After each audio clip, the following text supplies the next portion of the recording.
Crunches strain your neck and barely touch your deep core. These 4 beginner Pilates moves build real core strength in under 2 minutes. No equipment needed. Step 1. Start with the 100.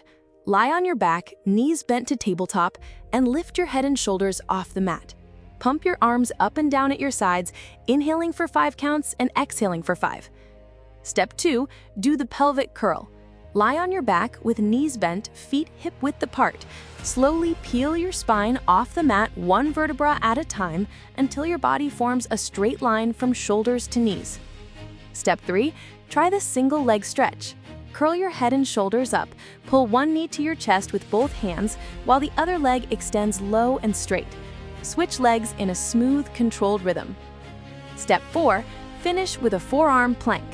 Rest on your forearms and toes. Squeeze your abs so your hips don't sag, and hold for 20 to 30 seconds, keeping your neck in line with your spine.